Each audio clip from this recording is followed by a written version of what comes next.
Chairman. Thank you.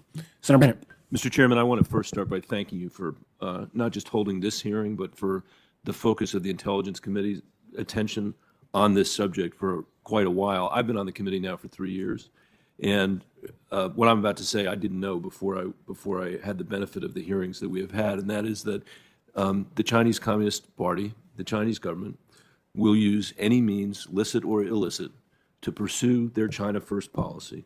And the question for us is whether we're willing or whether we're going to be collateral damage in all of that. And this isn't just a fight or a competition, let's use that language, a competition between two economies. It's a competition between democracy on the one hand and totalitarianism on the other. It doesn't have anything to do, as you said, with the decisions the Chinese people are making, but they are the decisions that the Chinese government has made and increasingly in the last decade exported around the world. So we're facing the consequences of that all over the world. That creates a huge and heavy burden for us and for our democracy, I think, and calls into question some of the idiotic battles we've had around this place. Instead of being focused, our attention where it ought to be focused, calls into question whether or not we've done enough to work with our allies and other democracies around the world and other economies around the world who share similar equities to ours with respect to China, which the good news is almost every other economy and every other democracy in the world, not every one, but almost every one, shares those equities. And that's why, in the end, I'm optimistic. I think we can compete because I think we've got a much better system than they have when it's working properly and when it's working well. So I actually, in all of that, have a question. Maybe I'll start with Mr. Pottinger just because he's not here, and then anybody else who would want to answer it. If you disagree with anything I said, please feel free to do that. This is America. You can do that. We'd be happy to have it.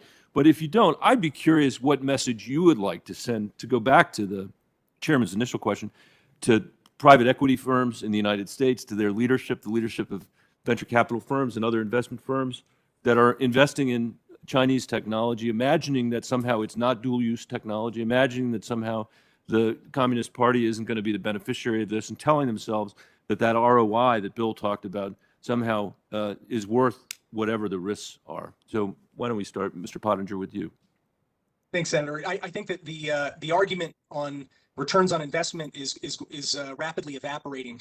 I mean, we saw the obliteration of close to $1 trillion in shareholder value just in the last several weeks as Chinese stocks were systematically